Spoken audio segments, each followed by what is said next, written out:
You're listening to episode 66 of the Journey to Launch podcast, How Ordinary People Build Extraordinary Wealth with Chris Hogan and my FinCon 2018 recap. T-minus 10 seconds. Welcome to the Journey to Launch podcast with your host, Jamila Souffrant. As a money expert who walks her talk, she helps brave journeyers like you get out of debt, save, invest, and build real wealth. Join her on the journey to launch to financial freedom in 5, 4, 3, 2, 1.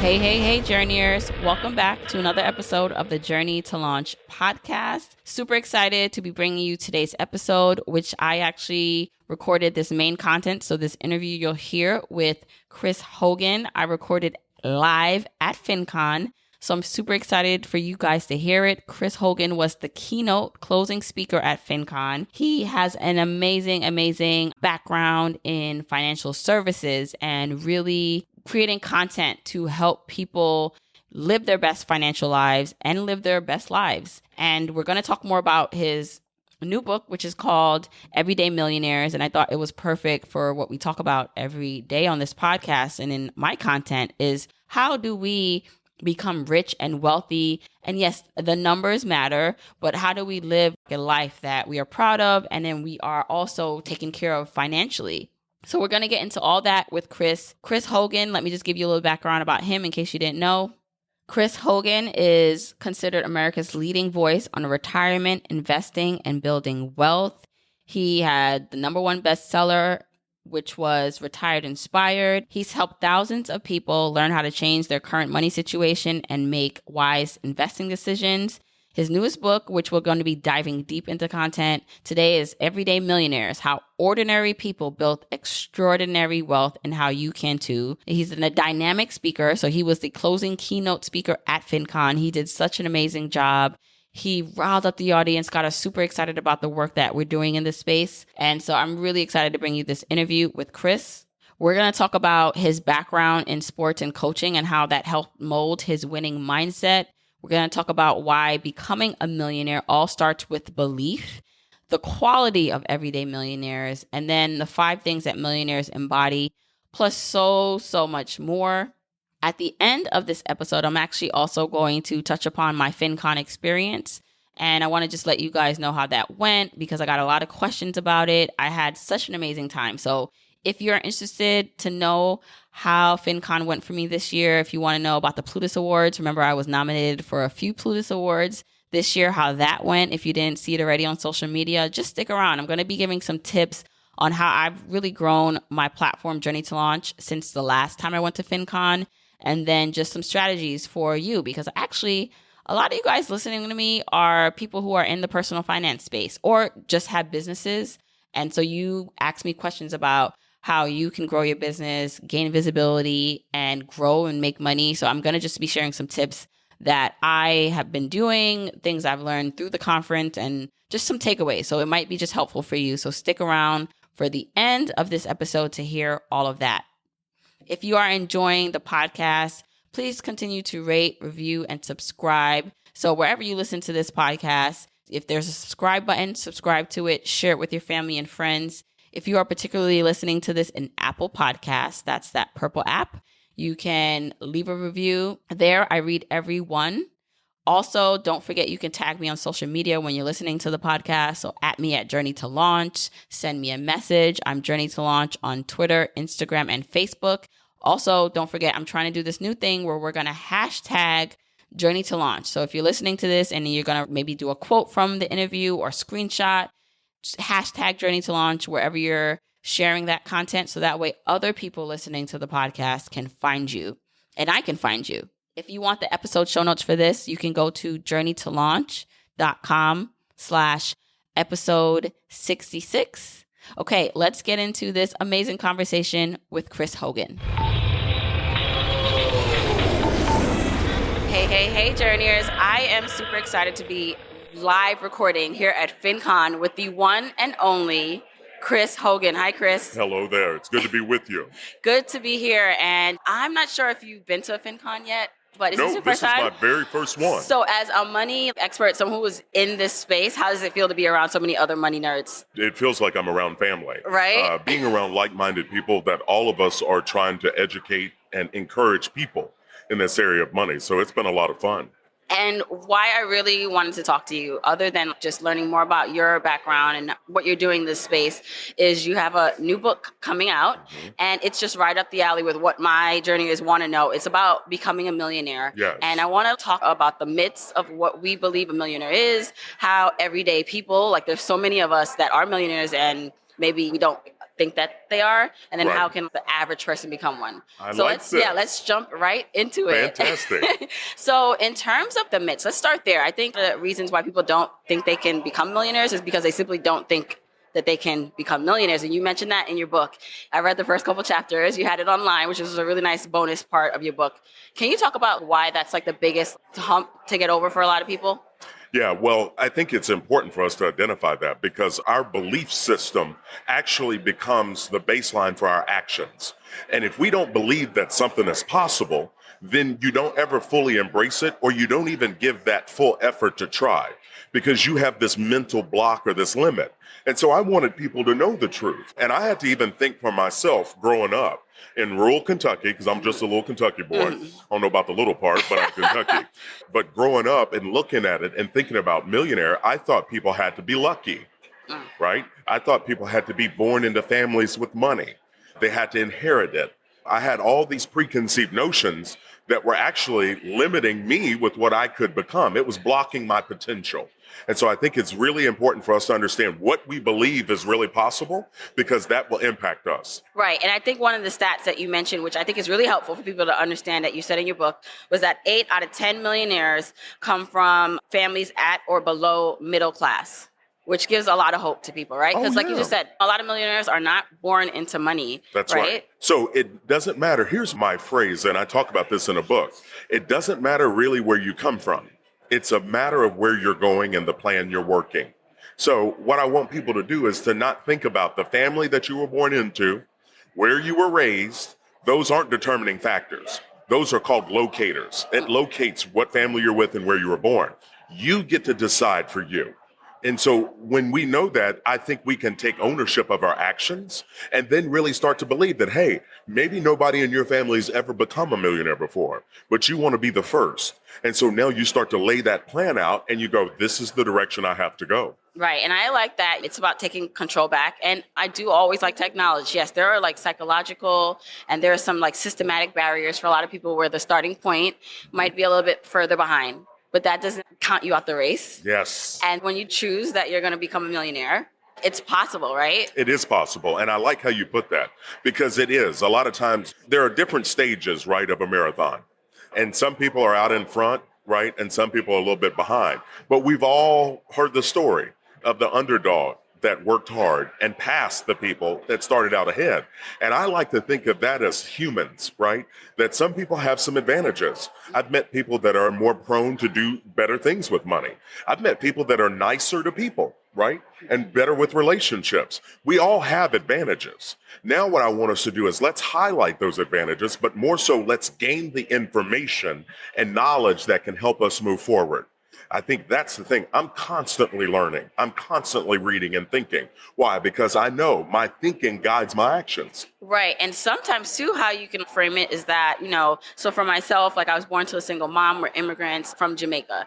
And instead of looking at that as a negative, I use that to fuel what pushes me forward and gives me the grit that I have. That's right. So you turn whatever you may think is a negative or that's holding you back, quote unquote, as the fuel, right? Like the wind beneath your wings. That sounds so corny. But you know what I mean? No, like, I do. Yeah. I really do. And I talk about that actually in the book, that for me, people's doubt, people thinking I couldn't do something, I actually do use that as fuel. Because in my mind, I'm going, this is what I'm going to show you. And it's almost like the chip on the shoulder that I'm going to show people what's possible. Why? Because I'm going to focus, I'm going to work hard, and I'm going to try to help as many other people as I can. Right. And some of the things that you also mentioned, because what I like to do is like give people actionable tips or just things that they can now walk away with and say, all right, maybe I'm already doing this. So I need to give myself more credit, which gives me more confidence, or let me start implementing this. And so I want to go over some of the habits of the millionaires that you interviewed. And so you had that they take personal responsibility. They're goal oriented, they're hard workers, they're consistent, and they're intentional. So I know that was a long list, but can we just dissect some of that and talk about that? Sure. The goal-oriented is a big deal. That was one of those things. I had a coach that taught me that in college, where he had us write down our goals for the upcoming game. And at first, we all thought he was crazy. It was like, what do you mean our goals? Our goal is to win. But he said, what is your individual effort going to bring to the team? And so we had to write down what we were going to do. And I'll never forget the awareness that gave me, that going, wait a minute, if I put down something, this is what I'm aiming for. That means all my actions need to move me down this path. And what I found with talking to the millionaires is that all of them are also goal-oriented. They're looking at things. They're chasing things that are bigger than them. They're chasing after things that some people don't think that they can achieve, but they stayed focused. And so again, it's overcoming the odds because you were staying focused on the goals. Right, and that persistent part of stuff, right? Yes. Like, I think also not having a self-defeating attitude too, right? Because not everything comes easy, even for the millionaires, right? Right. You might not always get a concept. Even now, I don't always understand everything, and that's okay. And I think sometimes people don't understand things and they say, oh, well, see, like it's not meant for me, or I don't get it. And that gives them that feeling like they're not meant to do what they're doing, right? Oh, yeah. I mean, and we can end up, we hit an obstacle, right? And too often times we'll hit that obstacle and we stop. And see, I think obstacles are different. I think those obstacles or those things we end up battling against, I think those are a proving ground. What I mean by that is, if you hit one obstacle and you stop, then that means it wasn't something you really, really wanted.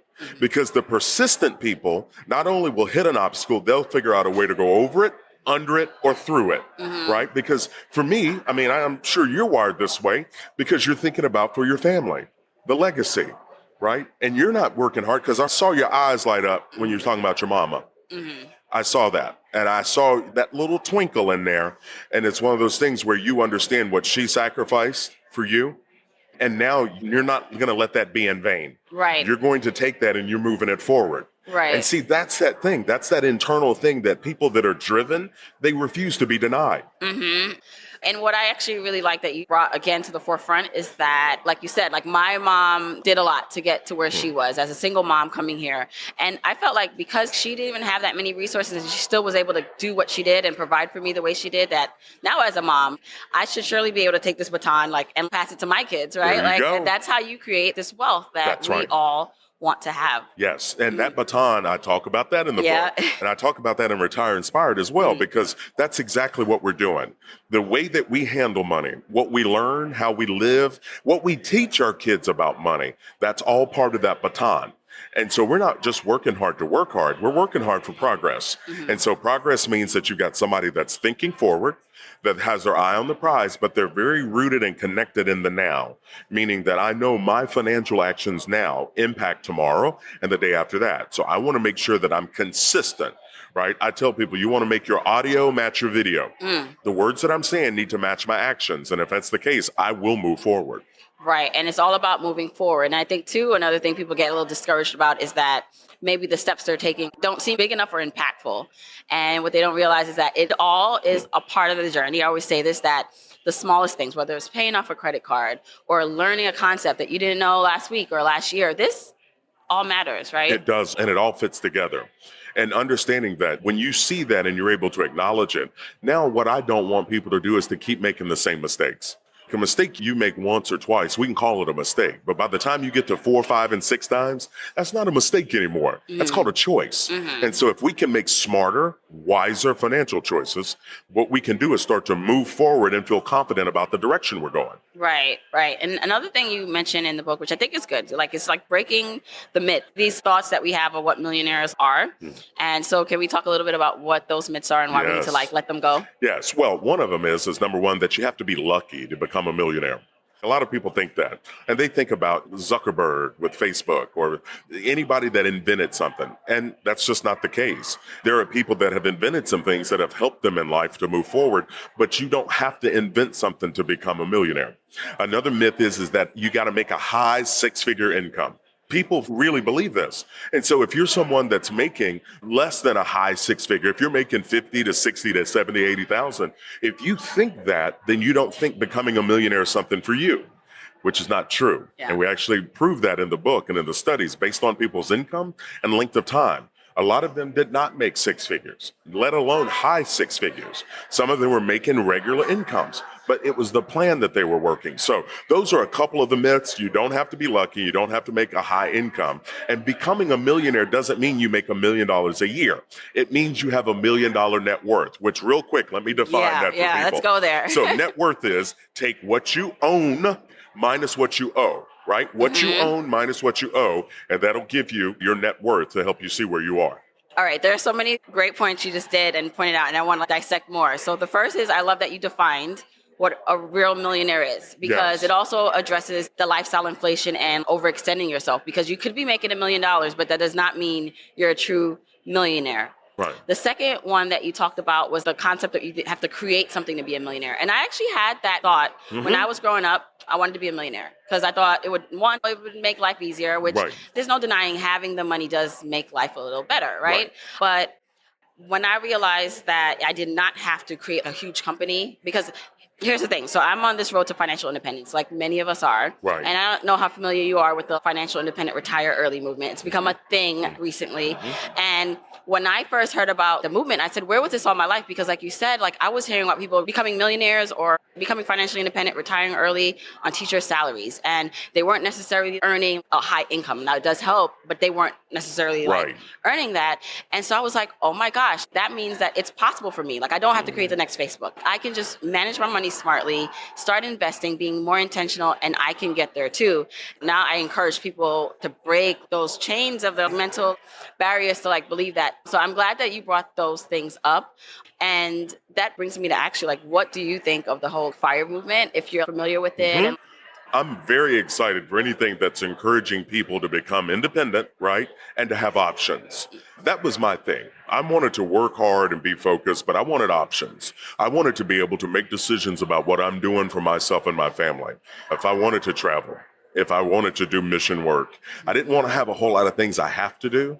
I wanted to have a whole lot of things I get to do. And so that means, like you're saying, being intentional, being very, very aware and handling my money well right now and having a plan.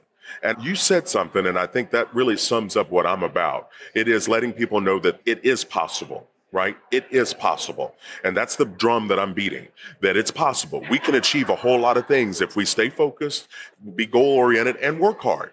And so don't let anybody put limitations on you. I tell people, I'll accept compliments from anyone, but I don't accept limitations from nobody, right? That means that no one gets to put a cap on what I'm willing to do. I'm going to work hard and I'm going to be very, very focused. And I want to have options. I don't want to be limited. And I think that's what we all want. And that's like driving motivation for everyone. And just going back into your history and like how you became Chris Hogan that we all know today. And I know you were heavily into sports. You were a coach, like you were in the financial services industry. Can you just talk about the lessons that you learned before you became the personal finance expert we see today, before this stage of your life? Like what things from your past life helped you become successful today? Yeah. Well, I think having been in sports, I understand the value of coaching. That means mentoring, someone pouring into you. And that became clear for me very early, meaning I had teachers, family members, people that believed in me, people that wanted me to do well, and they poured into me. And so being aware of that being coached means that you have to be coachable. It means that you're willing to learn. And so that was something that I always wanted to do. I wanted to learn. I wanted to be better than maybe I even thought I was possible for me to become. So the value of good people in your life, the value of coaches, being coachable, wanting to learn, those were kind of four things that really helped me to really begin to move forward. I care about people. People matter to me. I know every person that I meet, they represent a family. And they've got people that they're trying to provide for. And so for me, I want to speak words of encouragement. I want to speak truth. I'm okay chin checking some people, giving them some hard things they need to hear, but I'm not doing it just to do it. I'm doing it out of care and concern, that I'm trying to coach as many people as possible. I want them to be better. And so that takes someone pushing you. And to me, that's what a coach is. Right. And I love that sports background. And it allows you to like transfer those skills with your finances. Right. And it's interesting. I'm sure anyone listening right now, there's probably something that you've done and you feel like it doesn't really have any like connection to maybe your finances. Right. But like I'll say like even working out, right? Like, you know, sometimes like people are like, oh, I need to go work out. And then you go to the gym one time, you don't see the result right away. And then, but you might want to give up because you're like, wait, where is my flat stomach that I was like looking for or whatever? And I feel like it's the same mental ability that forces you to, maybe if you enjoy working out, to get up, to keep going. It's the same thing that you can like apply to your finances. So I like challenging people to figure out what they're good at, maybe outside of finances if they don't think they're good, particularly at finances, and then use those skills and try to transfer it to finances. That's like, right? good. Like, it is good because you're right. We all have something that we're good at. We all have something that we can perform well at. And I think what that needs to serve as is as a reminder that we do have the ability to learn and we do have the ability to improve. And you're right, whether that's in your parenting, whether that's in your marriage, whether that's in your money, I think taking those skills and putting them in there and applying those daily, we can get to see the result. Right. Now, I just want to actually listen a little bit more about the book. I know you interviewed everyday millionaires. So people that wouldn't necessarily seem like they're millionaires. Do you have one particular story or interview that sticks out? Oh, gosh, there's so many. Okay. I mean, we talked to over 10,000. There are two things that really jump out to me. Where people came from. I'm talking about some people came from less than nothing, homeless, welfare. Right? I mean, they were in a tough situation that the world would have said that never going to be possible for them to reach millionaire status. But something happened. They got information. They got intersected with some right people that really believed in them. And then they made some decisions. That theme is prevalent all throughout the book. Another one is the giving. Shocked by the hearts of these people to want to give, to want to be able to help others. And that mindset, right? Of that, hey, I'm not just building wealth just for myself and my family, but I'm also doing this so I can make an impact in other areas. And so it just goes to show that good people, kind-hearted people are working hard, doing things the right way, but they're also giving back. Yeah, I like that. It's like that abundance mindset. Yes. Right? It's not like mising and holding on too much. Like it's just sharing information, giving back, whether that's your time or your energy or your money. That deposit into the world, that goodwill comes back. It does. And it's also this, people tend to have the scarcity mentality where they think, well, it's, that's for them, but I can't really do that. Or they're able to do that, but I can't. And that's like, no, it's available out there. There's not a certain number of millionaires that are allowed in the world and then they close off the gates. There aren't any gates. And what we have to make sure we open are the gates to our mind to think about really what's possible. And you'll notice in each of my books, Retire Inspired, I get people to talk about the dream. Like you got to connect with that. What's your thing that drives you? But then also with this and Everyday Millionaires, it's that people start to look at this and realize everyday people are doing this. So you can too. So again, I'm pointing people in the direction of change your thinking. You can change your life. Right. And it seems so basic and it seems so simple, but a lot of people aren't thinking that way. So thank you for your work and thank you for encouraging people. Thank you. you. Can you please let everyone know where they can find you, where they can find the book? Yes. Well, the book's in pre-sale right now. So for $20, you get the book, Everyday Millionaires, How Ordinary People Built Extraordinary Wealth and How You Can Too. But you're also going to get a couple of other extras. Not only for $20 do you get the book, but I'm going to give you the audiobook, the ebook, and you're going to get 2 video lessons. One for me on how to retire inspired, and then one from Dave that it's okay to build wealth. And so you can pre-order it right now by going to my website, chrishogan360.com, and it's right there. So you can all get it right in one spot. Right. And I will link also those websites in the bio for the episode show notes. So thank you so much, Chris. It Absolutely. was lovely doing this. Good to meet you. I really hope you guys enjoyed that interview with Chris. I mean, he has such an amazing energy and presence when we were talking. I really felt like he is in this to see more and more people live their best life and become wealthy. And so I want you to think about how you yourself can change your mindset if it's not already there to know that you can become a millionaire and live the life that you want. Just continue on doing what you're doing, but just keep up leveling your habits, your behaviors, your mindset. Because when you embody that you're worth becoming wealthy, the universe has no choice but to conspire to help you because you're putting in the work and you believe in yourself. Let's talk a little bit about FinCon, my FinCon experience. So this is my second year going to FinCon. I went back in 2017 when I was a little bit newer into the space. I did have my podcast back then, but it wasn't anywhere near what it is now. I was starting out for the most part But I met so many people at the last year's conference and had such a good time. I even did an episode on it, episode 17. So if you want to actually go back in time and hear how much I've grown from having the podcast for a year, you can go back and listen to episode 17, where I talked about turning Journey to Launch into a full-time business and my recap of the 2017 FinCon, which is kind of crazy. What I was talking about in that episode was how I was going to do this full time. And in a year, I've been able to accomplish that. I quit my job and I'm doing Journey to Launch full time. So it's kind of actually pretty surreal that that actually happened. So let's talk about FinCon and my experience and how this year went. I said this last year. I'm going to say it again. If you're in this personal finance space, creating content on whatever medium, podcasts, blogs, you're a coach, maybe you have a fintech company or you're thinking of one, this is the place to be. This is an amazing network of people, your colleagues in this space creating content. While it's really important, so they have sessions around creating content and growing your business and all these things, those are important. But for me, the biggest thing I get from FinCon every year is the people that I meet. Last year, I met so many great personalities and people who I would not have met in the same regard if I didn't go in person, because, we're all behind maybe our mics, our screens.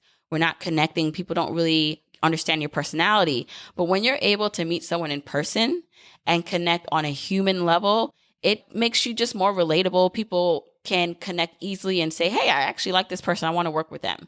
So when I went to FinCon last year, I actually got some amazing opportunities from that, met some great people who I was a fan of their blog or podcast, and then was able to continue the conversations and the connection outside of FinCon, which then led me to become friends with them, online friends and in real life friends. So this year was the same thing. It was kind of surreal because as I was walking around FinCon, and I'm not just saying this just to say it, right? I was actually approached by so many people who said to me, Jamila, I'm a journeyer. I listened to your podcast. I'm super excited to be here, asking questions, taking pictures, and it felt amazing because so many times I'm talking into this mic like I am now, which I'm actually in my kitchen. It's very quiet and I'm talking into a mic. And I try to picture people listening to this as I'm talking, but it's kind of hard because you're talking into the mic. I'm posting my episodes. I'm posting things on social media. And I know you guys are out there. You guys give me great feedback or you respond and you interact with me. But sometimes you can get caught up or you lose sight of the impact and connection you really do have. And so going to a place now where people are coming up to me and saying, wow, Jamila, you inspired me to be able to do this. A couple of people even said they were at FinCon because of me. And it blew my mind. People were saying, congrats on quitting your job. I've been watching what you've been doing. I'm so impressed. And it really just made me feel like this is, again, I'm on the right path. Because sometimes I'll say, should I even say that? Or should I post that on social media? Who cares? And even if it's one person who picks up some sort of inspiration or some motivation or something that they can then use to propel them further in their journey, then it's worth it. And so just that confirmation of people saying, oh my gosh, how's your daughter doing? So one of the things I'd shared, and I'm not sure if I shared it on the podcast yet, but I shared it on social media that my daughter was not taking the bottle. She was on bottle strike. So she only wanted me. She only wanted breast. So it was kind of hard leaving her, but I had to leave to go to FinCon. So I had people coming up to me asking, is she taking the bottle? And that was so surreal because here I am like, okay, that has nothing to do with personal finance. But I do believe, which is one of the tips I'm going to give about networking at FinCon, is that people want to connect to the human of you. There are tons and tons of people talking about the same thing in this space, right? We're all talking about budgeting maybe and financial independence, right? Like a lot of people are talking about that now. And we're talking about just optimizing finances. Like you can even Google this. You don't have to listen to the podcast to figure that out. There's so many articles about that. I think what sets people apart and what people really want to understand and know is your deliverance of it. So this one quote that I just keep saying to anyone who has ever come up to me doubting if they should start their own business or podcast or blog because they think someone else is doing it, I say this: there are no unique messages, just unique messengers. And now that's not my quote. That's a quote I've heard and I've embodied because this conference was over 2,000 people of content creators in the personal finance space. And so when you are delivering content, it's really about the personality, you. How is your content different? It's really just your delivery, and that can't be replicated.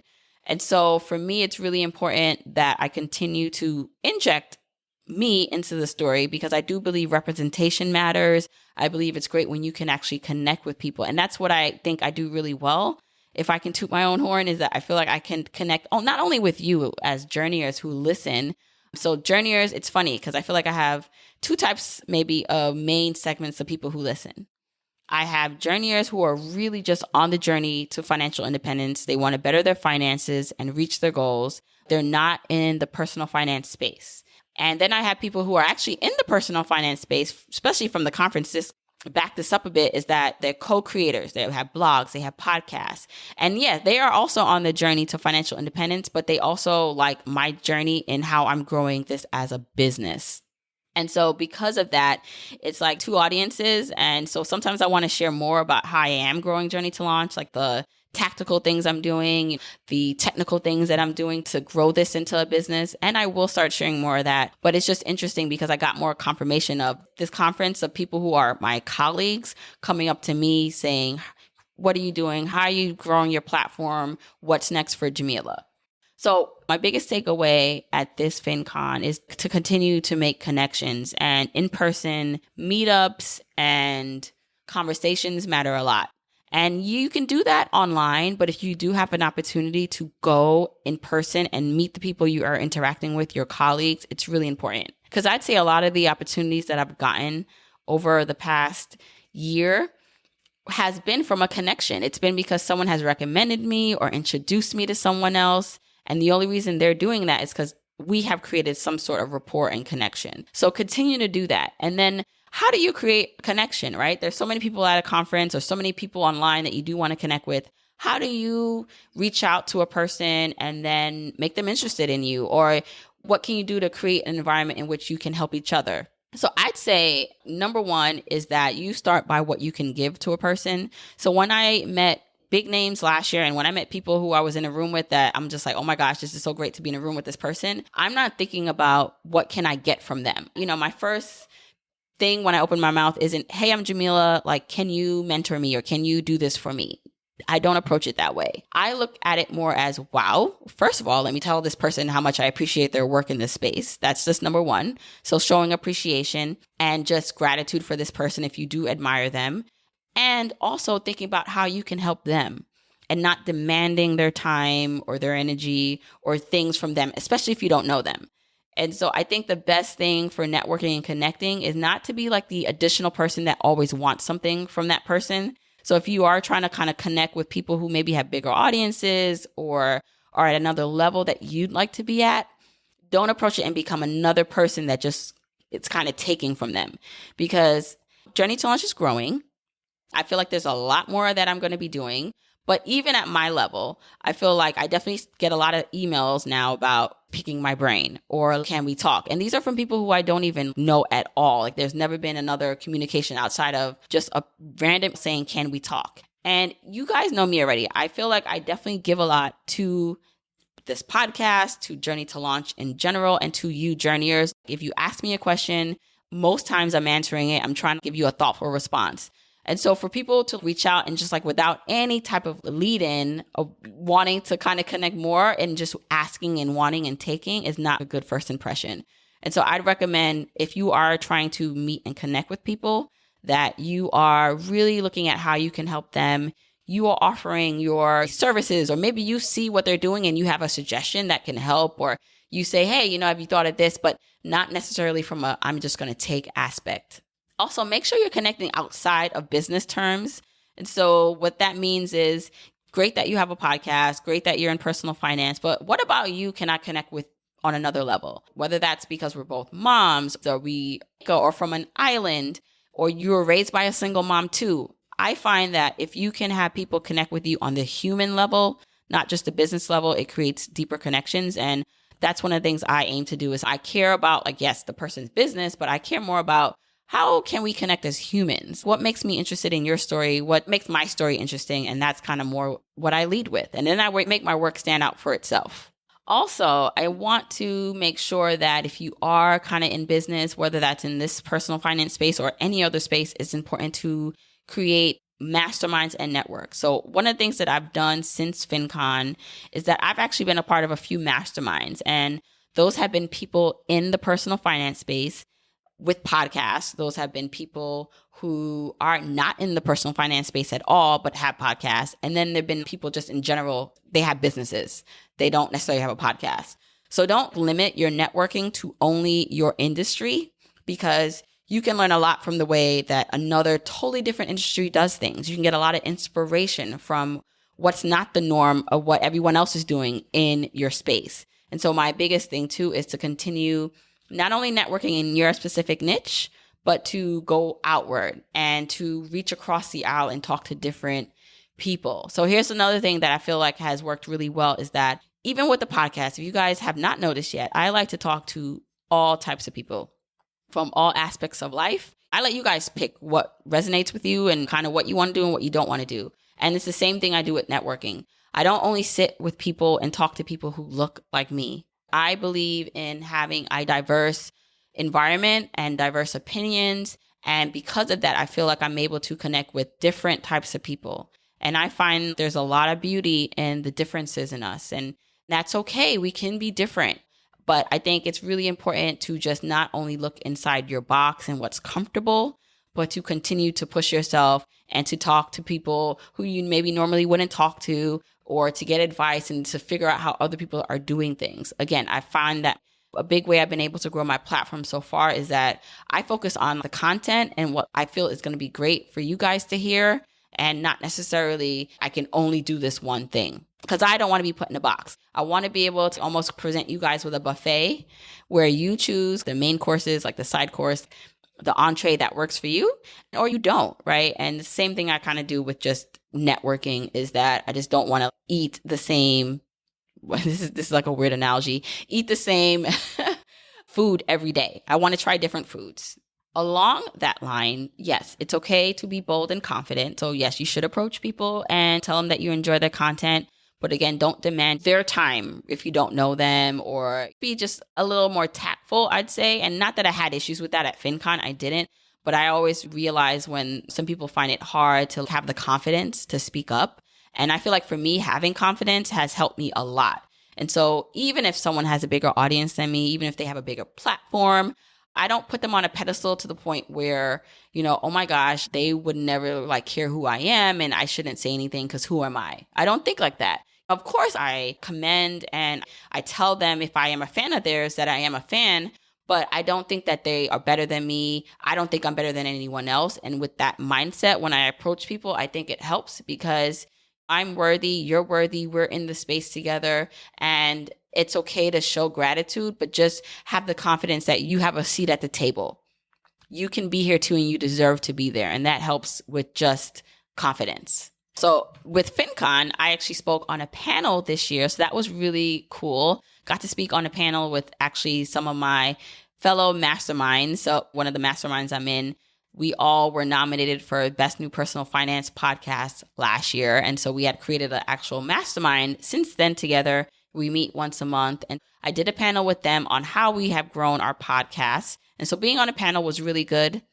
It allowed us to just share some of our growth strategies and what was working well, the things that we wish we'd have known when we started. So I really did enjoy talking at FinCon. My next goal, so next year, I'd like to either be a solo speaker or actually be on some sort of stage. So they have different levels of speakers. So I definitely do want to speak again, and we'll see how that happens. This year, I was also nominated for Podcast of the Year, Community Builder, and then I was in the running for People's Choice Award at the Plutus Awards this year. Now, I did not win either of those awards, and I was, of course, like anyone, I'm not going to lie and say I was not disappointed. I would have loved to win, but I didn't, and I felt like it was such tough competition. All the other nominees were really great, and for me, what I figure is that, what's for me is for me. It sounds so corny, right? There are times we get disappointed that things don't come through for us or they don't come to fruition when we want them to. And there are times that I've looked back and said, thank God that didn't happen when I wanted it to happen because I wasn't ready. And so for me, even with these awards, it's just like, I am just glad I'm nominated. Again, sounds corny, but listen, all you got to say to me is I'm nominated for something and I'm running with that tagline. I'm like, hey, I was nominated for Podcast of the Year. I don't even have to win for me to put that in my media kit and bio. So I'm just happy to, one, have been recognized again by my peers and by you who voted for me to be in that space. And didn't win this year, but there's always next year. And maybe that's my year, right? Like, so who knows? Like, I am just all for following this path. I really do feel like things open up for you when they're supposed to open up for you. The universe is always conspiring to help you. If you believe that, it does. And so that's just the way I operate. And so super, super glad to have been nominated. Thank you everyone again who voted for me. I'm really excited to come from a conference like that and be invigorated and have even more passion about what I'm doing now that I've left it. Like, I have so many ideas, and now it's really about being smart and implementing them. Also, it was pretty cool because I got to meet and take pictures with a lot of people that you've seen on the podcast. So that was pretty cool. A lot of the past guests, they were there also, took pictures. If you were following my social media, particularly Instagram, I would add them to the story highlight. I think I did save the pictures of the people I took pictures with on my Instagram. So check my Instagram out, Journey to Launch, if you want to see some of those pictures. In the episode show notes for this episode, I'm actually going to probably add some of those pictures. So you can go to journeytolaunch.com/episode 66. I saw Joshua Becker, who was a podcast guest. I saw Nasima from Financially Intentional, the Rich and Regular couple who won Best New Blog of the Year. I saw Chris from Popcorn Finance, who actually, he hasn't been on my podcast, but I've been on his podcast a couple times, and he won Best New Personal Finance Podcast. So that was pretty cool. And tons more. Like, I can go on and on about all the amazing people that I got to run into and take pictures with and just meet and connect. And it was amazing. I actually asked a couple of you on social media if you had any specific questions about FinCon, because I figured maybe you guys would be interested. And I did get some responses. So I want to go over that just because I thought it might be helpful. One of the questions that people asked were, do you have to be in the personal finance space to go to FinCon? Like, do you have to be a content creator, have a blog or a podcast to attend FinCon? The answer is no. Anyone can buy a ticket. If you had a blog or podcast, or you were some kind of content creator in this space, like a coach, it's a place to be. But if you were just a fan of just the work in this space, I'd say it's kind of pricey just to go for that, to meet people. But they actually do have community passes. So you can go for like a day. So you don't have to go through the whole conference, but you can come for the day and attend some sessions and meet people, which I think is a pretty cool thing. So no, you don't have to be in this space per se to come and be a part of it. They do offer community passes. Another question I got was, what are some other cool podcasts to listen to? And so I want to just give you just a couple recommendations. A good amount of them you've heard on the podcast. I love the Fire Joel podcast with Gwen and Jay. Also, Whitney Hansen has the Money Nerds podcast. It's a pretty cool podcast to listen to. I've always said that Choose FI is a great podcast specifically for financial independence. Brad and Jonathan host that one. Chris from Popcorn Finance, he has a great podcast. Atia from Financially Savvy, her podcast is a newer podcast, but she has a great podcast, and so much more. You can actually probably check out more podcasts if you go to the Plutus Awards, like the list of who were in the running to be Podcast of the Year and Best New Podcast. They have lists. But wrapping up, I just wanted to say I'm so happy about the growth of this community. You guys are amazing. Seriously. You know who you are. The ones that I met at this past FinCon that came up to me, hugged me, took a picture with me, and told me how much my work means to you. That really, really is helpful for me. It really keeps me going.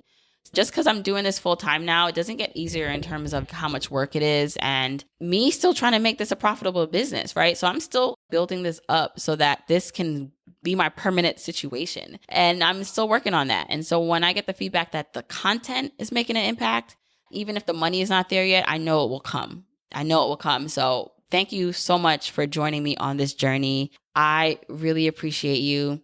If you want to connect, let me know what you thought of this episode. You can find me at Journey to Launch on Instagram, Twitter, and Facebook. You can also join the Facebook community. You can then connect with other journeyers and go to journeytolaunch.com/community. Or you can go to Facebook and type in Journey to Launch and the Facebook page will come up and the group should also pop up. Episode show notes again, journeytolaunch.com/episode 66. Next week, I have a really, really special episode planned for you. Super excited to bring it to you. Can't wait. And until next time, keep on journeying, journeyers.